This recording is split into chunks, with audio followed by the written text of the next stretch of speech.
olukedde bulungi tumwebaza okutukuma tumwebaza okutusaasira n'okutubeererawo. Yes, teweerabira ennaku zibeera 5 okuva ku Monday paka olwokutaano tubeera ne lunch hours okuva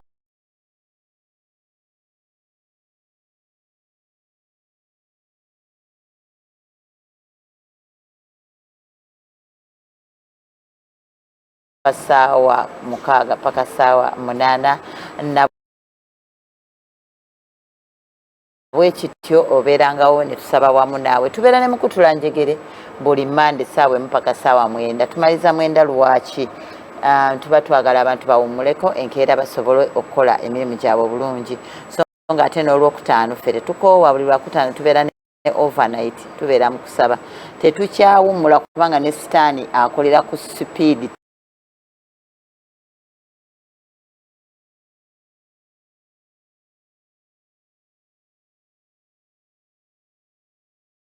Tawummula kakati gwe bowooza nti ojja kuwummulamu mu kusaba oba obyonoonye.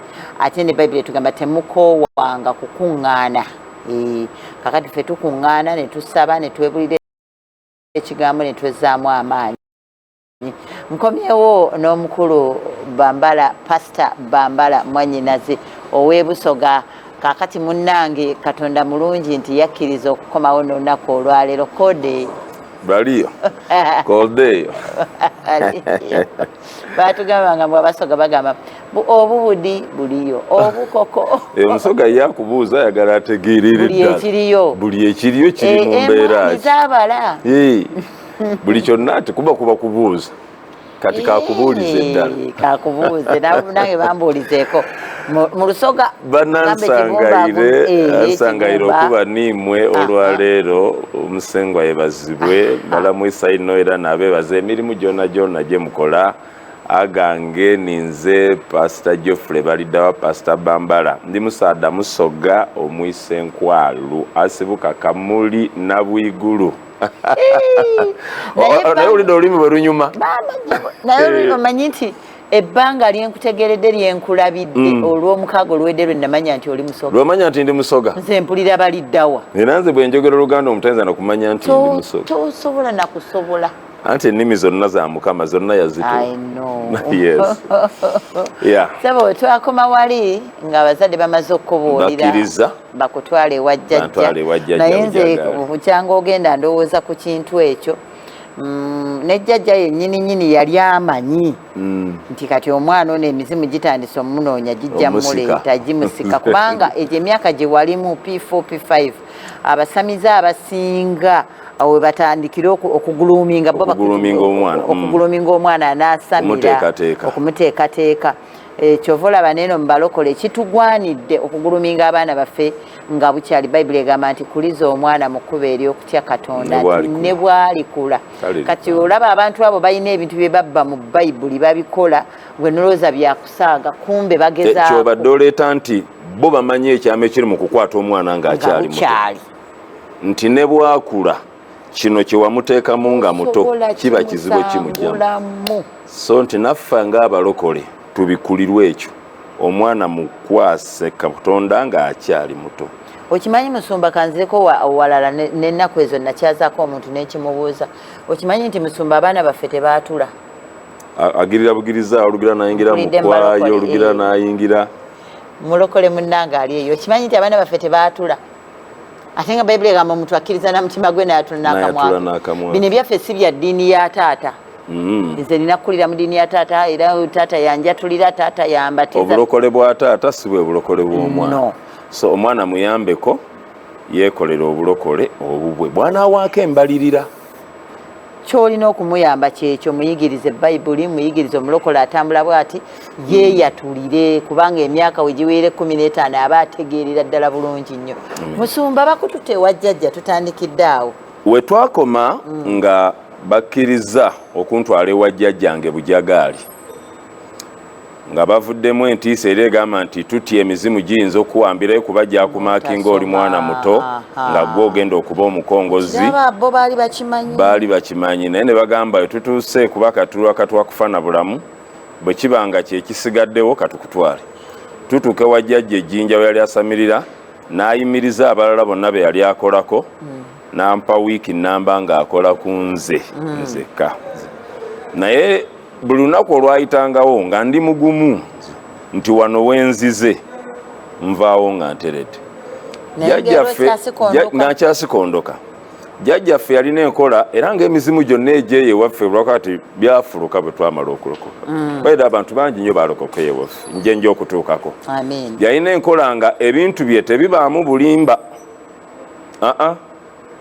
era nga bajjajja baba bamugambye akugamba nti baŋŋambye bwe baba tebamugambye takugamba ekyo abantu kye baalinga bamwagalako kakati yagamba wiiki namba bajjajja bajja kuŋŋamba ekyokukola ku mwana ono wiiki yaggwako ng'emizimu gisirise bwekya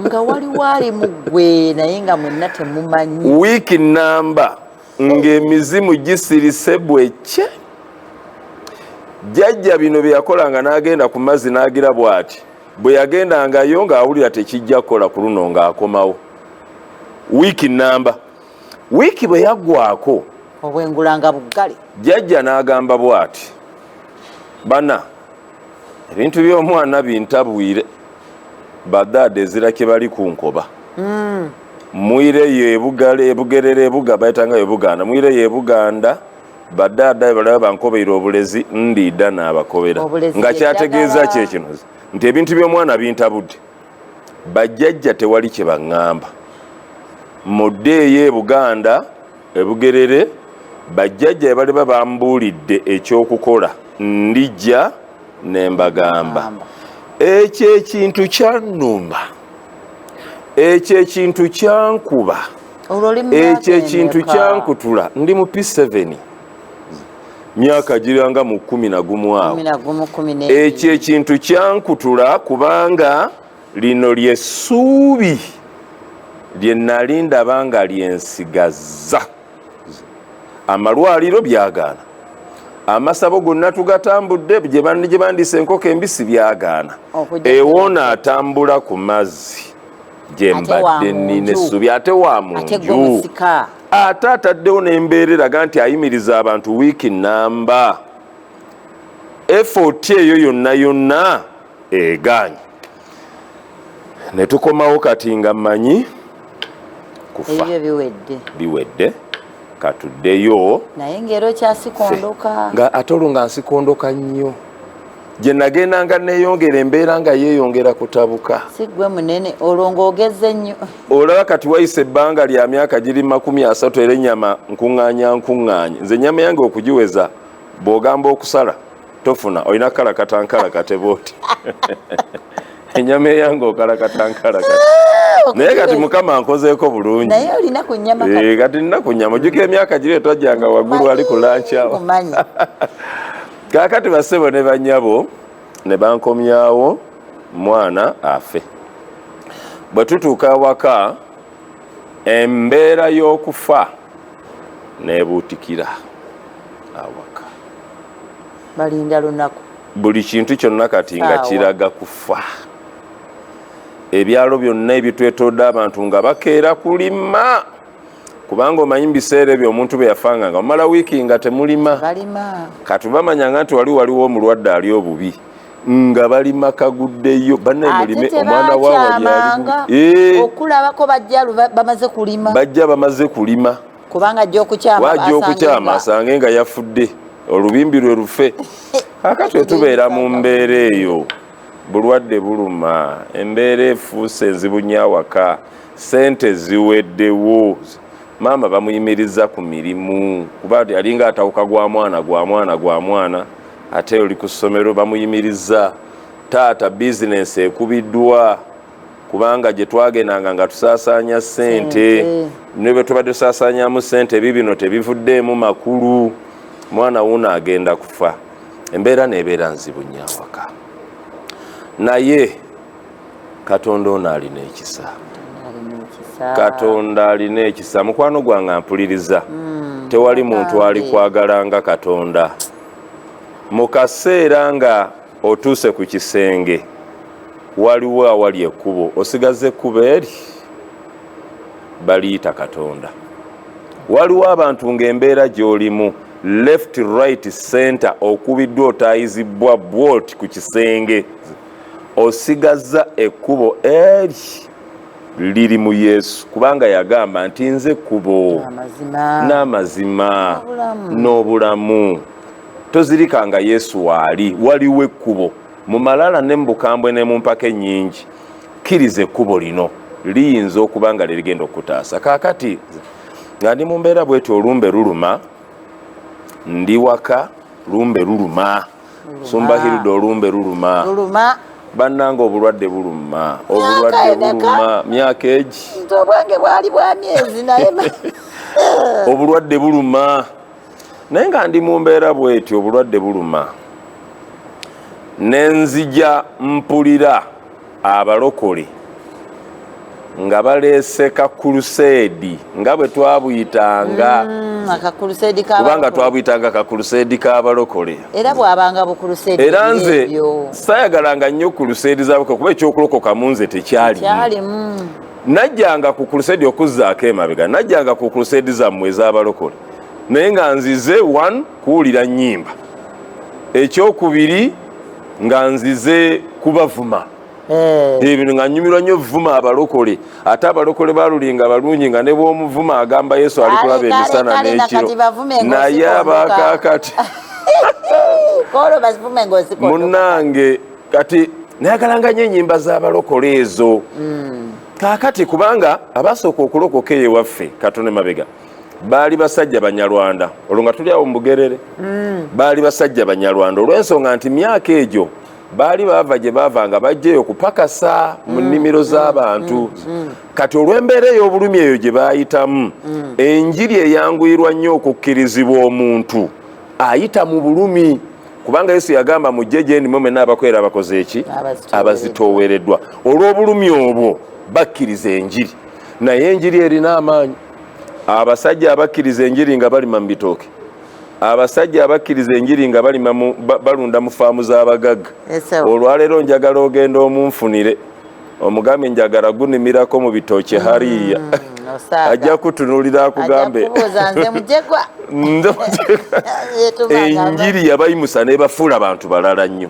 Kaakati kyembadde njagalawo kyekino nti nagendanga ku crusade zaabwe ng'Omunyarwanda ono bw'aba ayimba Oluganda nga binyumira ng'omwana omuto nga binyumira kuba naye kavuka kamakya nnyo eri nga sinnalwala kavuka kamakyati nina empale yange nyimpi njeru nali n'eggaali yange nga bagiyita bayuuni nali nagijjako ekito saagala byantwalaako nalina sapatu zange Musumba Hilda ffe emyaka gyaffe egyo egy'ekito ekyo ng'omuvubuka okubeera ne sapatu bannange ng'oba wa bbeeyi kati nalina peya 2 nalina umoja nina ne bata kati owa sapatu sirokoka zona mulembe naye wulira ekigambo ekyo naawe eriyo eyekwaseeyo gamante emmotoka gyenvuga sisobola kulokoka kati nze nga biggwa ku mulembe nga mpulira mu bavubuka bonna abali ku byalo nze nina sapatu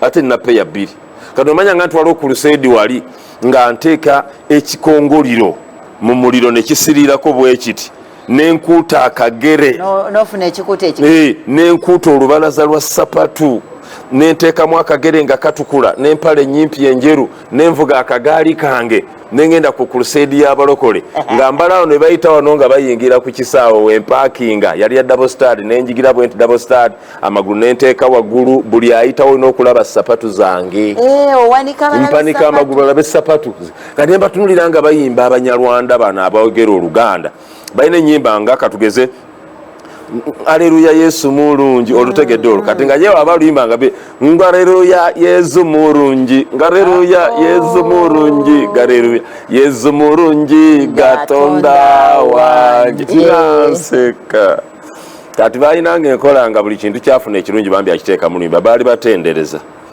bwe yalimanga ne bamuwa sente n'agula eggaali mu luyimba aleluya yangorere eggaali aleluya yangorere eggaali aleluya Katonda gabinyumira kati omanyi kigambibwa nti Obote yakuba nnyo abalokole emiggo Obote yatulugunya nnyo abalokole n'Amin kati baali bali awo Obote n'ava ku bwa pulezidenti ne bakiteeka mu luyimba nga leero yangobera Obote leero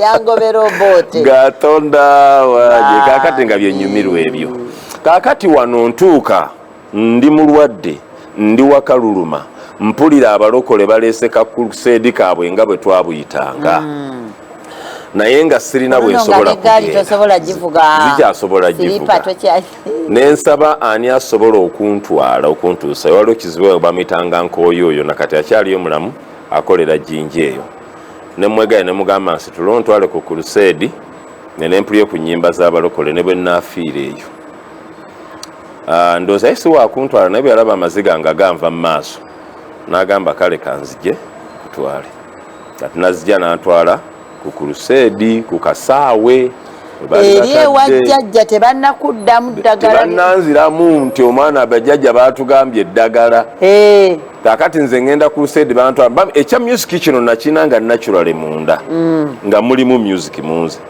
neŋŋamba kabantwale mpulire ku music najja nansitula nantwala bw'atyo paka kasaawe akaaliko crusade nangalamiza emabega ate yanteekera ddala kakuba waliwo napakinganga eggaali yange opakinze kati vuno mpakinzeewo kabiri naye ng'akabiri kempakinze kaweddeyo nga buli muntu ayitawo atula bwati n'awanda n'agamba naye omwana yaggwayo yaggwayo bamukola ki Sumba Hilda n'embeera ku Crusade ne batandika okuyimba ne bayimba kati nayina ng'omuzenga bwe bamalanga okuyimba bagamba katwanize omubuulizi nze nga nzirukawo kati ku luno obuzibu ne bujja kubanga eyantwala simanyi oba yankola bulungi oba bubi kuba olwantuusa ku Crusade ye n'addayo eka akola emirimu kati bamala okuyimba baaniriza omubuulizi oliawo sirina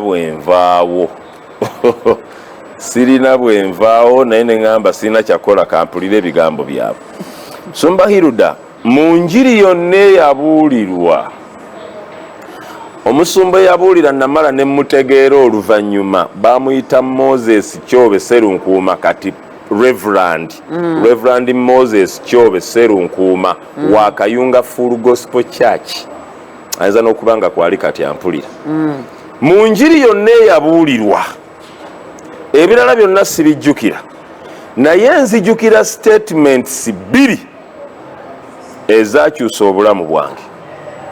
Statement esooka yali egamba bweti omuntu yenna bw'afa kwe yali mubuulizi ng'aliko amuvunula mu Luganda when someone gets saved omuntu yenna bw'alokoka without Jesus yagamba omuntu yenna bw'alokoka nga talina Yesu yagamba omuntu yenna bw'afa nga talina Yesu agenda mu Geyeena naye omuntu yenna bw'afa ng'alina Yesu agenda mu ggulu n'agamba I repeat it again simanyi lwaki yakiddamu naye nze eno nensigala nga nkubiddwa ebintu ebyo bibiri ye n'agenda mu maaso n'enjiri ye zinenze nensigala nga ndowooza ku bintu bibiri bwe nfa nga sirina Yesu ngenda mu Geyeena bwe nfa nga nina Yesu ngenda mu ggulu ate nzuuno naatera okufa neŋŋamba oke kye ŋŋenda okukola kandokoke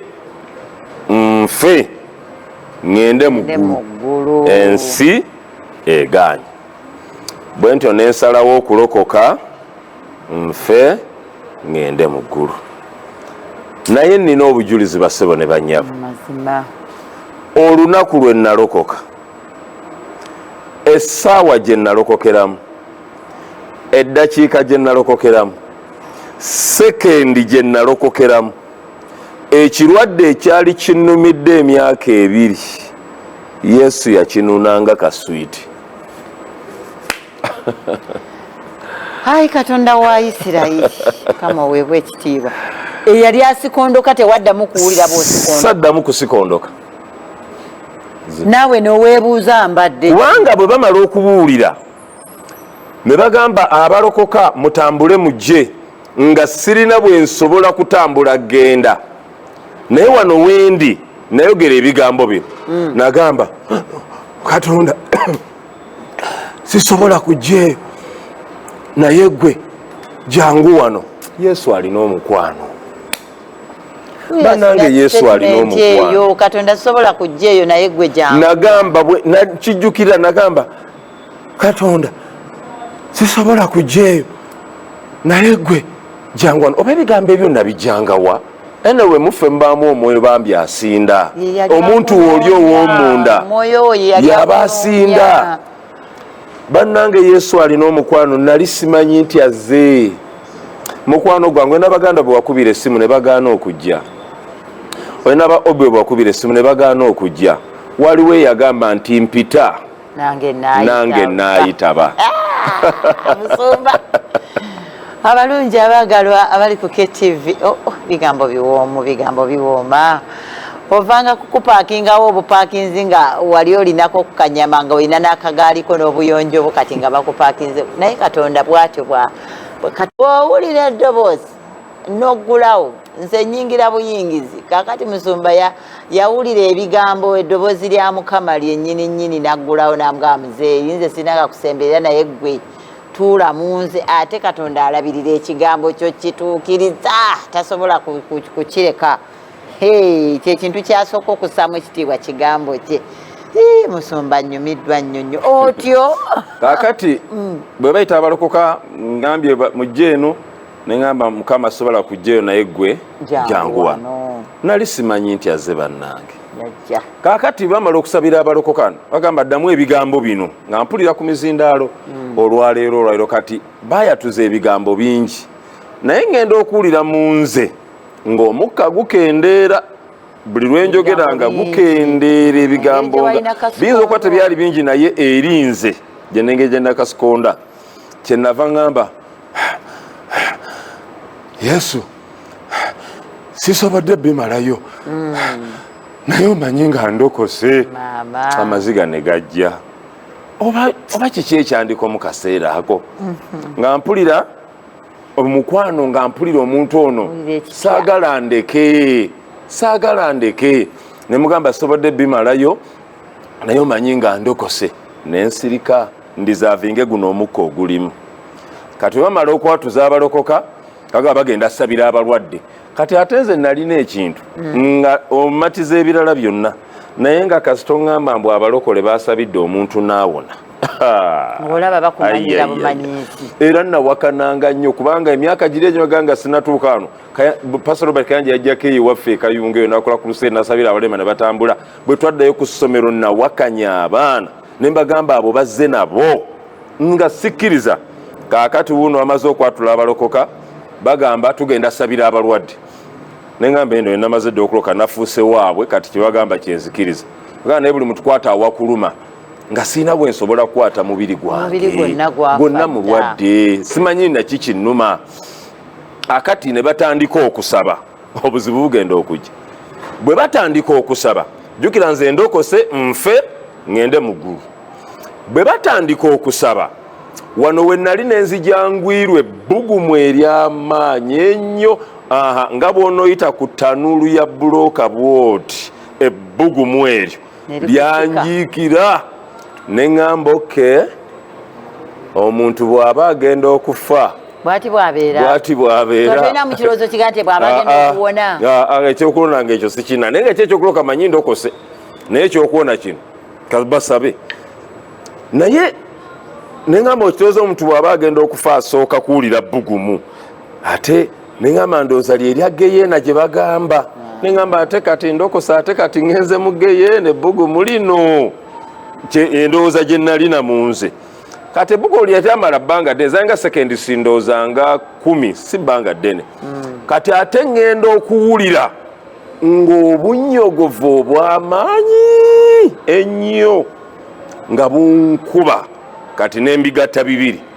Ne ngamba kitegeeza omuntu aba agenda okufa osooka n'owulira ebbugumu bw'omala n'owulira obunyogovu ndowooza kati awo n'ofa.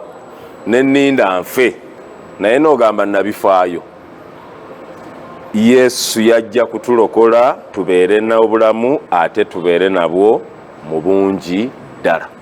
Bassebo ne bannyabo kati emyaka mpeza 30 nga ndokose ekirwadde kya kasikonda tekikomangawo mu bulamu bwange.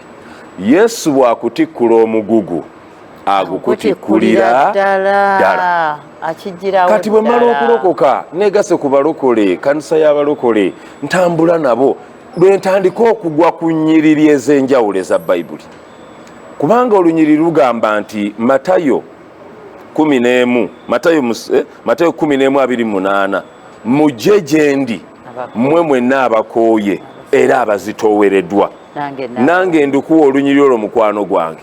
Lugamba Yesu agamba nti mujje gye ndi mmwe mwenna abakooye era abazitoowereddwa nange n'abawummuza. Abantu bonna bakuyita balina kye bakwagalako.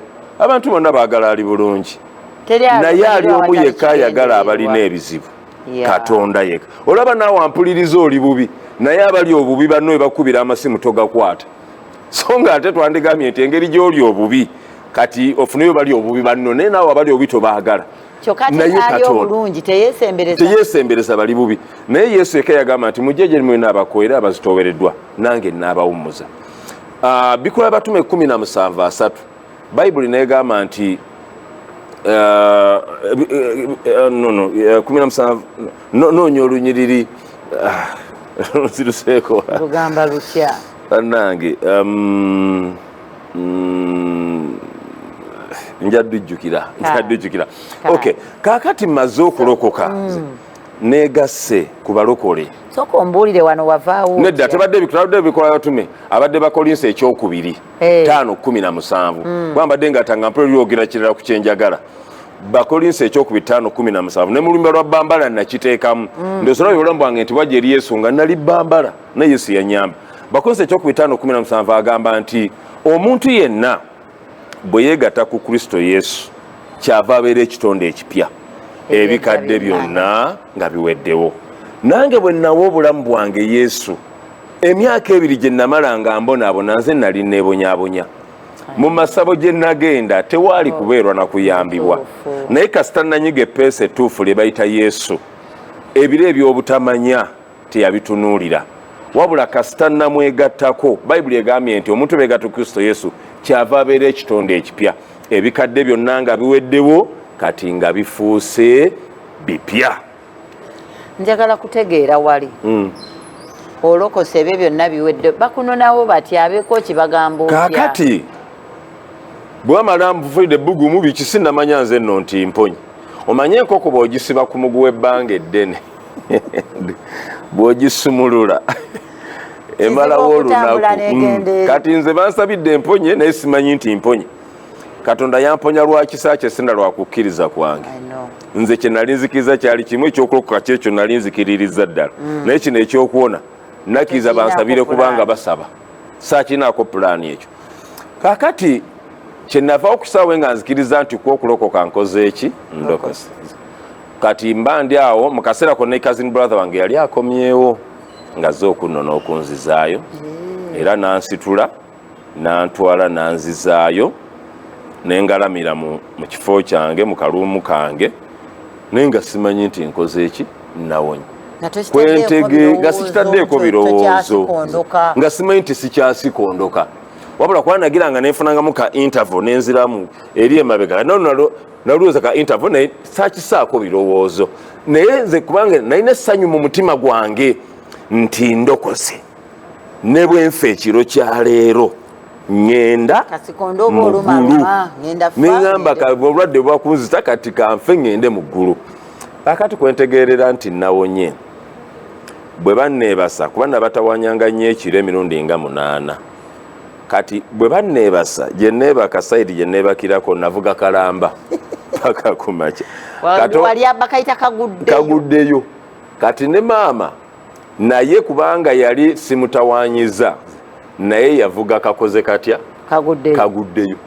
Omanyi Yesu bw'akulokola awummuza gwe naye awummuza n'abakwetoolodde. Katonda bw'akuyamba ayamba gwe naye ate aba ayamba n'abakoze batya n'abakwetoolodde. Kaakati nze ekinziza engulu ku makya nkoko nga zikookolima ku makya obudde bukedde lwe tudde engulu ngenda okudda engulu nga mpulira omubiri gulina ennyama tennadda naye nga mpulira gulinamu amaanyi ag'enjawulo. Waliwo amaanyi amapya. Ngenda okuwulira nga bwe nsika omukka mpulira guyingira, bwe nzisa omukka mpulira gufuluma. Tegukyali guli ogw'okubaza obubaza. Tekyali mbeera eri gye mbaddemu eya bwe ngutwala guno ndeeta oguddako.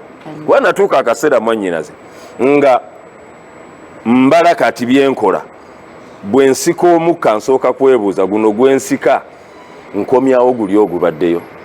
Kati nawuliranga nga guyinza okudda nensooka nninda mukkaawo kuba simanyi oba guno gwe nkomyawo gunaaba gwe gusembayo, guyinza okuba nga gwe gusembayo oba nga ngenda kusika oguddako.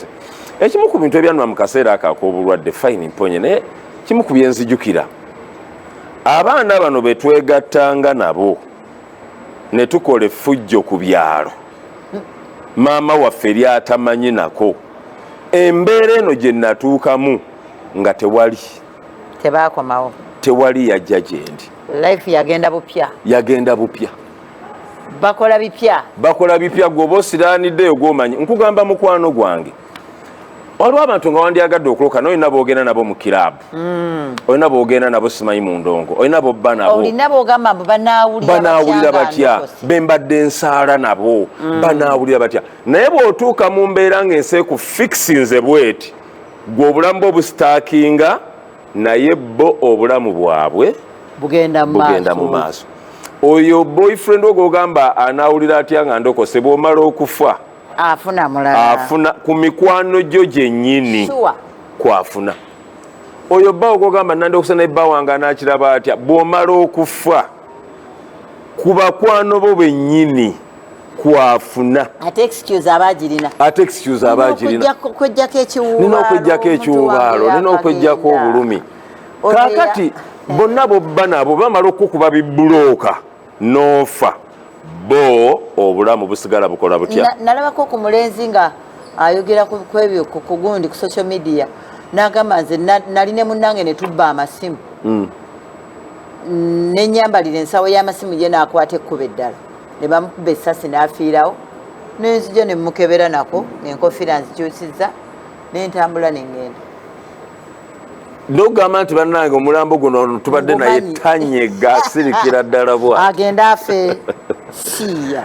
Kaakati jjajjange oli bw'awulira nga nalokoka jjajja be tebamuddangamu paka kulokoka, abajjajja tebalina kye baagamba. Kati awulidde olokose. Kaakati bwe mala okulokoka negase ku kyaki wayiseewo ebbanga lya myezi nga 6 ntandise n'okutambula, kati nzizeemu embavu mponedde ddala. Kati nze n'essomero kuba kati nali nsiraanidde awo, kubanga ebizibu bya P7 nabikola naye nabikolera mu bulwadde Kaakati bw'awulira nga nalokose bagamba nti bagamba sime n'alinnya mu kyoto n'abituusa mu kika kyonna n'abuuka enswa n'agamba omwana atukoze eki kino. Omwana yabadde agenda okudda mu gundi eno, alokoka atya? Alokoka atya? Kati mbala nti nafa n'agamba agenda kugwa eddalu.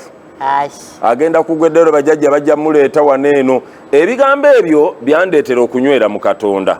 One, Katonda lyandazeeko ndokose nina obulwadde ate emponye. Simanyi obanga gye bugenze bubuliddeyo. Bwe nva mu Katonda wandibanga bwina bunteeze. Ate kandi ejjajja naye awanda muliro. Ogweddalu nzireyo ndwale. Kati byandeetera okunywera ennyo mu Katonda. Jjajja wange oyo bujagaali Bishop Wilbur Mukisa Ramadhan amumanya mbulabako physically.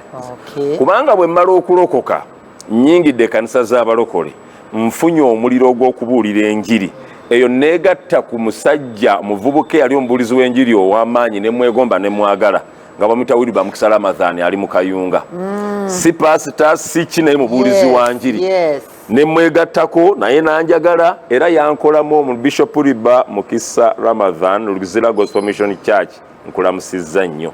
yankwata nkyali muvubuka mutonga naye muvubuka naye nga yansingako nnyo mu Katonda yali ansinga emyaka ansinga ne mu Katonda n'obulokozi n'ebyomwoyo ng'abitegeera nnyo ne tutambula naye mu njiri nnyo kati jjajja eri awandamira agamba omwana ono ateekwa okukomawo atuule mu bintu kati ate nenyumizaako mukwano gwange ekiri eri nangamba nkubuulire tunyweze Katonda ne tunyweza Katonda era Bishop Ramadhan olunaku lumu jjajjange oyo Bujagaali olwo nga maze n'okula ntuuse okuwasa nali ku kasiki kange kubanga nze bansiibula bulungi mu butongole era bazadde nabagamba kati nva waka ngenda kukola ki kuwasa kuba nali mmaze ebyokusoma nakuba ndi mu P7 gitudde nyingidde senior ono nentambula emyaka 6 egya secondary bwe mala emyaka 6 egya secondary nyingidde vacation ebibuzo byakomo nga sobodde genda ku university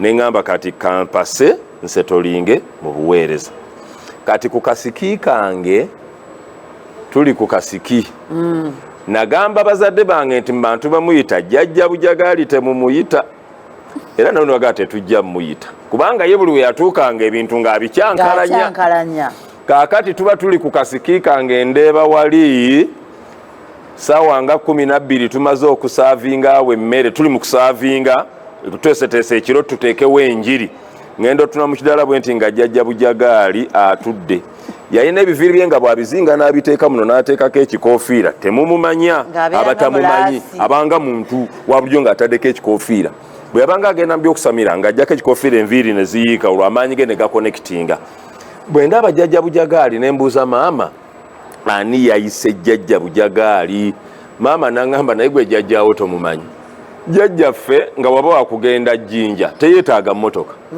mugira bugize kumugenda okira manjo ebifulukute manjo gira nga yatuuse dda yalinga abula bw'atyo nga bw'alabye ne ŋŋamba nfudde bannange agenda kyankalanya ebintu ate ogamba ku lwawo tetumaze okusaavinga abantu emmere saawa emu bbiri awo ettendo teritandise erya kuluseri gye twagambye ey'ekiro tetutuuse saawa nga mu 5 awo akacyankano tekatandise mu bayimbi ono ayinkoye nze nja bivaamu nze nja bireke ebima bikyankalana nokulaba akavuyo waneeno mbaana ababadde batendeza kuba baali bavubuka bannanga ab'omu Kayunga bonna bajja bannakajiri basawulo bawiriba Mukisalamanzaan ye mubuulizi gwe tulinawo olwo nze mugole ngenda okulaba akacyange ngenda otunula mu nsonda omukulu wabadde atudde nga taliiwo nemmagamaga nenzira emmanju wa kayumba kaffe ng'agyeko enkoofiira ye enviiri ze kasita zaalengejjanga olw'amaanyi nga gakonekitinga ng'agyeyo emmindi nze siwa bujulizi butaliika abujulira Bishop Ramadhan ye mujulizi wange ng'agyeyo emmindi oba yali ya mitwe nga 6 afuuwa kati ke kacyankalano kano akali eno kyenava nzijja nkuba ku wiriba ne mugamba Ramadhan obuzibu buzze jjajjange Bujagaali ku mikolo kwali naga lirudawa omanyi omulokole kasa omugamba nti sitaani wuuli wali yagamba lirudawa ne mugamba jangu ne tumulingiza bwe tuti n'akomawo emiryango ng'ayambadde kiri ekiruyi ekyobutume Ramadhan n'asika microphone ku mwana yali agirina omuyimbi n'agamba njagala kulangira kati embeera ekyuse wano we tuli kati mu lutalo buli mulokola wano yimirira omusajja omusamize gwe bayita Bujagaali ali wano naye nkwata ku mutwe neŋŋamba nfudde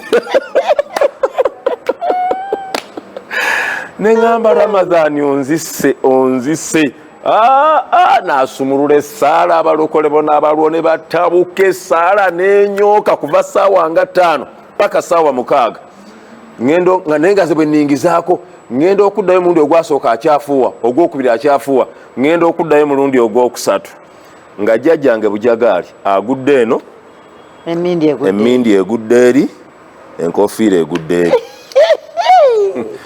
wano ettendo neriddamu nerikoleera enjiri nekola naye nga bwe nningiza ng'akyagudde wansi saawa 8 akyali wansi 9 akyali wansi 10 akyali wansi ngenda okudda ku 11 kitundu awo nga taliiwo nga bwe tutaamulabanga ajja bwe tutaamulabanga agenda kakati bwaddayo n'atabuka nnyo n'agamba ate bano bamanyiira n'okumanyiira kwabaddeyo obulenzi atuyita bulenzi nze ne Wilibo obulenzi naye ekyo ekigo kye yagwa yali entandikwa y'okunafuwa kwe eyali yagaana mbu tebazimbawo masannyalaze wali ejjinja ne bagazimbawo jjajje yali talabika mu bantu nga talabwa mu bantu byakajanja ebyo jjajjange bujagalwa yabanga wakuyita mu jjinja ab'ejjinja bakimanyi nga wakuyitako mu jjinja ku Main Street enguudo zonna nga ziggala teri motoka eyita teri pikipiki eyita enguudo zonna ziggala tebamulaba ayitamu yekka bw'ati abantu nga bakwatidde ebbali n'ebbali bamulaba ng'alinga obakabaka nga ki nga w'amaanyi yali musajja mukulu naye nga wantiisa nnyo bwetu jjajjange yanafuwa n'atuuka okufuuka omuntu owa bulijjo n'atambuzaako ebigere mu kayunga omwo abantu nga bamulaba kati nakasimeyo bujagalyo ng'afuuse lijjo amaanyi gagenda gaggwamu paka lwe yatuuka kufa ng'afuuse omuntu owa bulijjo kaze bwe yagamba mu nja kugwa eddalu ngende simanyi nsamirire Yesu yanyweza ndi mubuulizi wa njiri era mbagamba balinde naye tebalifuna bujagali addako bakkirize Yesu sibulira ddala baako ekigambo ky'obagamba mikwano gyange ekigambo kye njagala okulekera kiri eki Yesu ly'ekkubo n'amazima n'obulamu buli wonna w'oyagala okutuuka oba mu ggulu oba mu mirimu oba mu mukisa waliwo ekkubo erikutuusa naye amakubo amala gonna gasobola okutuusa awalala wonna naye ekkubo eriwanguza liririmu bamuyita Yesu ng'otuuse ku kisenge ozitoowereddwa owulira oyagala kunywa butwa akayumbako baakasenze ate amabanja weegali weetaaga kukkiriza Katonda akuyambe kubanga ye agamba nti mujje gye ndi abakooye era abazitoowereddwa ne mu lugendo luno olw'obulokozi ndabye Katonda nga nnyamba nja kunyumiza yansasulira ebbanja lya $3,800,000 ojja kudda Mukama abampeere nnyo omukisa balidda wa Geoffrey Pastor Bambala Double Happiness Gospel Mission mukono gegange. May God bless you. Bagambire ddala nti ojja kudda nja komawo mikwano gyange abaagala olw'omukaaga oluddako nkusaba tosubwate paati eddako kituufu amen erinnya lya Mukama lyebazibwe waliwo ebintu ebinnyumira nempuliranga ye kati omunnyongeremu kindekeki nebaza Katonda ati gyali ate akyakola ng'edda bwe yakolanga akyakola kati buli musoga yenna yali amanyi bujagali oweddeyo ekisigadde kwatula bulo abamu ena buzimuzimu obwogetageta nze ndi muzzukulu woli yatambulanga ku mazzi nabivaamu n'endokoka wamatovaako ku KTV obadde ne Pastor Hilda n'omusajja wa Mukama baliddawa Bambala okay kugamba nsigadde ndi musavuwavu nsavuwadde ebiwoma bigwa byokya naye beera naffe n'olw'omukaaga oluddako naye teweerabira ogenda mu saavisi kubanga nze olw'essande olwo ngiyita saavisi bw'oyingira saavisi ng'omuntu bw'atwala emmotoka ye bagikole saavisi naffe tuba tutudde emitima gyaffe omuntu waffe ow'omunda akolebweko saavisi ebonate nkulamusizza nnyo weebale kukkiriza kukola nange